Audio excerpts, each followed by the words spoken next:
Howdy, y'all, and welcome to Political Us. A couple weeks after the November election, we hosted our second virtual town hall entitled Expectations for the Next 4 Years. We asked friends and family from around America questions about what they expected the next 4 years under Joe Biden to look like. The goal was to hear what excited us, worried us, and what gave us hope. This series is to share our answers. I encourage you to listen in and afterwards, down in the comments, share your thoughts. It's the only way that we'll learn. One last thing, if you believe we need to make politics more about us, feel your opinion wasn't represented, or want to see more from this town hall, subscribe to the channel and click the notification bell. More town halls are coming in the future, and we want you to be involved.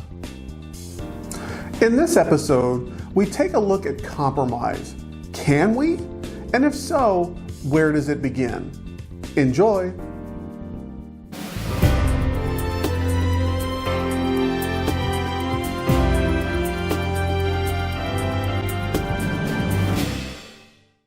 All right, so this is going to be more for the we should come together crowd.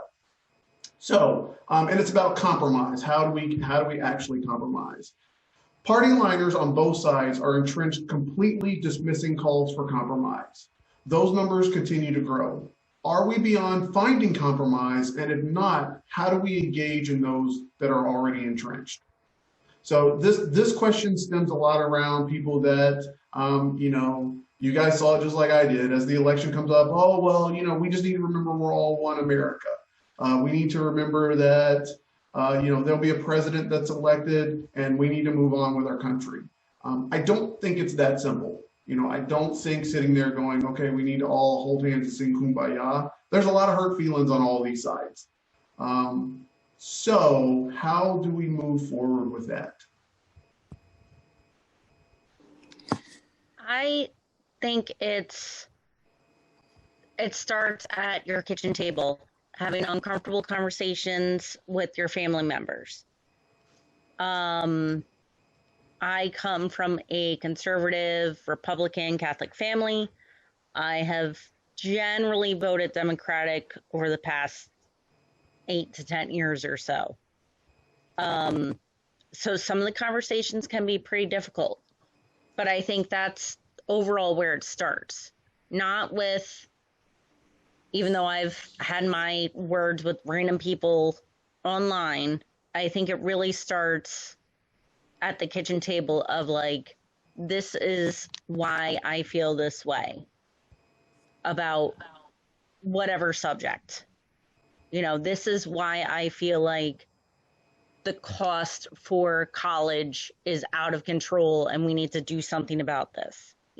Those types of conversations, or healthcare, or whatever it is, why they need to take place. Small scale, and then work up. Okay. What are some other thoughts? Thank you, Aaron. I think that, one thing that could really help bring everybody together is, the Democrats really need to reach over and pick a topic that's very sensitive to Republicans. Let's just look at the whole defunding the police and things like that. That was a hot button topic, and Trump said that that's something Biden said, but Biden didn't say that. I'd like to see that be addressed. Let's show them that there's a way to do it better. It doesn't have to be defunding the police, but if you can solve that issue and make both sides happy, I think that would be a huge step. Yeah, David, I think, when you were like a big issue, I'll tell you, my thing is abortion. I would go that route. I hate to say it, but I would address that, and not women's health versus abortion, not women's health, but the abortion side of it. I feel like that alone, and you're right, David, probably, in modern conversation, I think the whole defund the police and getting a better understanding is probably equally just as high. But I feel like those are two things where if we just actually had compromise, not compromise, but negotiations. If it was hey, we're willing to give up this if you're willing to give up that. And I don't see any of that. And maybe this question really centers around, like your fellow American, right? And Aaron, you kind of nailed it when you were like, the kitchen table. But like, is that something, David, to your point, is that something about how you bridge the gap with people amongst you, right? When you hear somebody that's like, oh, we just need to come together. Okay, well, here's an exact example of how we as citizens can raise our voice to say, this is what we want you to address. I think that when you look at like the abortion topic, I just think that you have people feel very, very passionate one way or another. And, to challenge them on something like their religion, that's going to be a harder fight. That's harder to find that middle ground with. Whereas I see the police and the systematic racism, that's something that they could possibly address by finding a nice middle ground. So let me actually, I'm gonna do a side question to your question, because I think you bring up a very interesting point. So I'm gonna look at some of you that were on the conversation when we talk race in America. Is it, and David, I'm not saying this is what you said, I'm just kind of using it as an example. Is it fair to say that defunding the police and addressing police brutality is any more or less important than abortion because of a religious belief? And I know that's not exactly what you said. Like I don't want you to think I'm putting words in your mouth. I'm not. I'm trying to say, like, okay, if we're going to say, well, we don't want to touch abortion because it impacts people's religious belief and it's a hot button, I would also argue that there are a lot of Black people in America that would kind of say, hey, my right to not get killed by the police is probably just as important. I won't disagree with that. I just think that people that are very religious, that, they're just so passionate about it, and that's the one thing that they will fight for till the end of the earth. That is a very true statement. Well, and if I could interject at this point, I think for me, and my position is pro-choice, but it's toward, I haven't heard any assurance that pro-life means anything more than pro-birth for many people who are talking about their religious beliefs.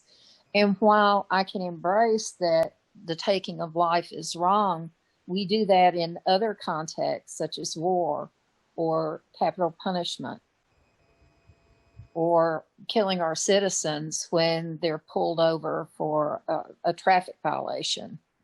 So I just think elevating that conversation beyond just that one particular issue and looking at all the ways it will impact society and what will happen to those children once they are born is super important. That's what I want to hear addressed. So I will tell you, before you steal my thunder, Nancy, my ace of spades to get these town halls up and running is abortion.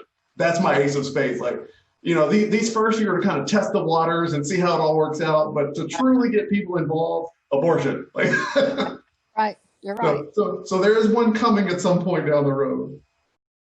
So are we beyond compromise? And if not, how do we engage those that are entrenched?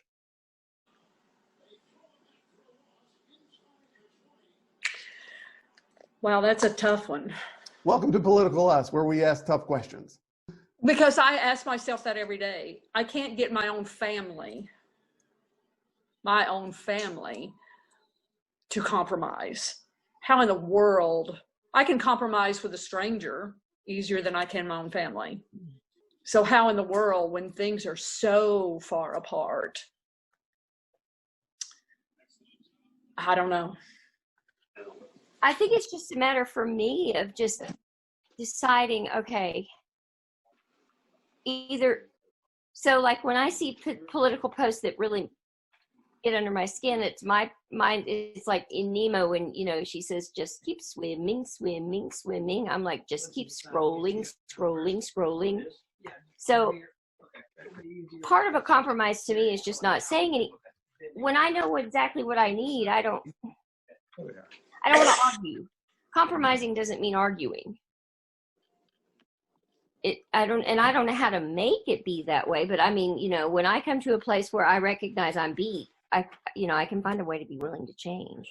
For instance, so the people have spoken and this ticket won. And so, okay, that wasn't exactly what I voted for, but I knew it was a possibility.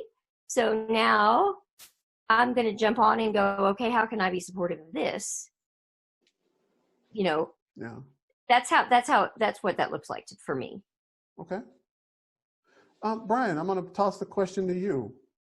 Because I know you and I have had some interesting conversations as you've jumped on the Political Us bandwagon. How do you think we go about compromise? Real good question. Just kind of, I don't know, just finding where we have common ground.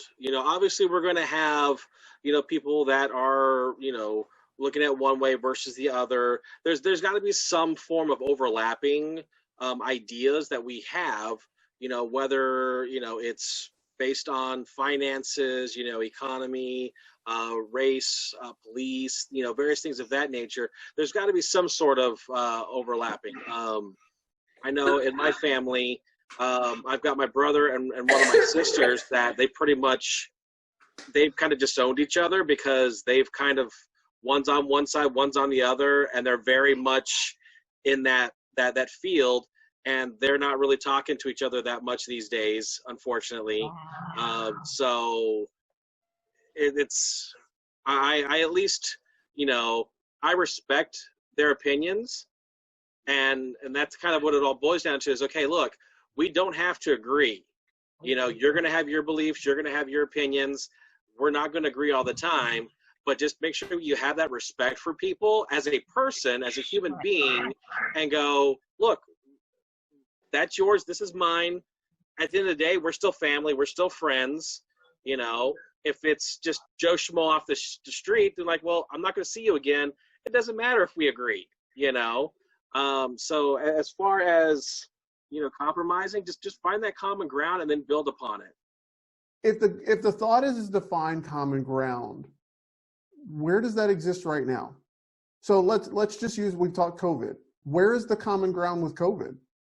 There's a big push that, COVID is, I don't want to say not important, but kind of not important, completely dismissed, right?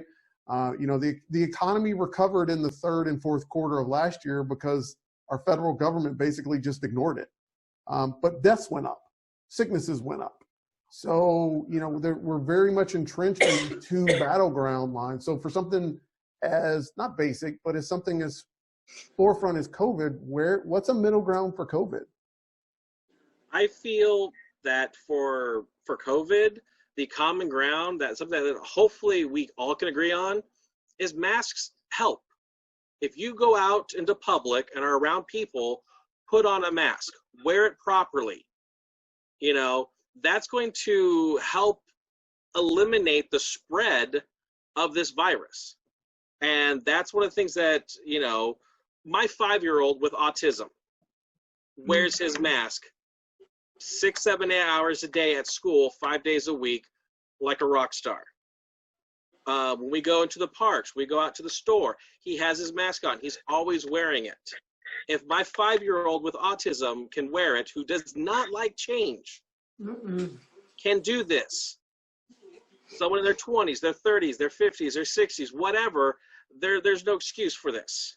And I think if we do wear the masks when going out and wear them properly, not, we're doing the, the Wilson from, Home Improvement with them, then that's going to make things better. It's not going to eliminate it, but it's going to make things better.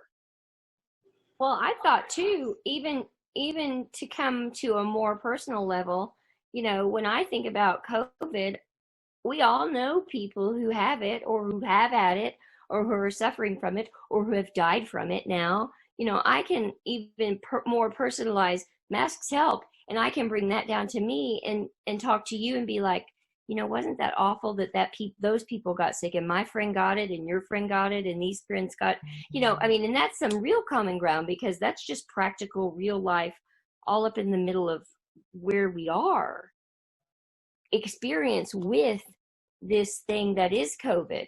And then, you know, for me, that's real simple. I guess that's how simply I think, because, but I agree with you. I'm on the mask itself too. You know, they're like, what? There's only 58 deaths per 100,000. Yeah, well, if you're one of those 58, or you're one of those that lost someone, right? All of us. So, you know, if we look at it from that standpoint, and it makes it easier to me to think about it in terms of masks helping when I think about it like that, because I can think you're in the solution there when I think about the reality of what the illness looks like with people I love. Okay, well, that is a good thing and a good way to put that. I at work wear one 8 hours a day, and I personally, it makes it hot, but I'm going to wear it because that's my job. That's what I'm told to do. So I don't have a problem doing it. Just like your son, I think that's brilliant, and I think that's great that he wears it. but you also wear one because it's the right thing. It's the right thing to do. But there's also those people that will argue that it goes against my will. I mean, we see, we're in Florida, so we see the news differently than what you guys are going to see. And I'm amazed at all these people that you see on the news arguing that point. And I'm thinking, are you kidding me? Like, you're right. How many people, but they say, well, I've never seen anybody. I don't know anybody. Where do you live that you see nobody on the planet in the United States with this problem? And that bothers me that we still have, he's not the president anymore, but you had a guy walking around that was against it and made it knowledgeable that he was not for it. I would imagine. I don't know the facts, but I'm just going to say that he had it and he didn't have a mask on when he got it. Well, so let me interject for just a second, because you guys are kind of going down to my next question, which is good. Okay, I'm sorry. No. I mean, you are, and I'm actually going to use the COVID conversation as a segue. That's it for this segment. If you like the conversation, make sure to hit that like button and let us know you enjoyed the content. Leave a comment if you have more to add, and make sure to subscribe to the channel for more videos. Thanks for watching and helping to make politics more about us.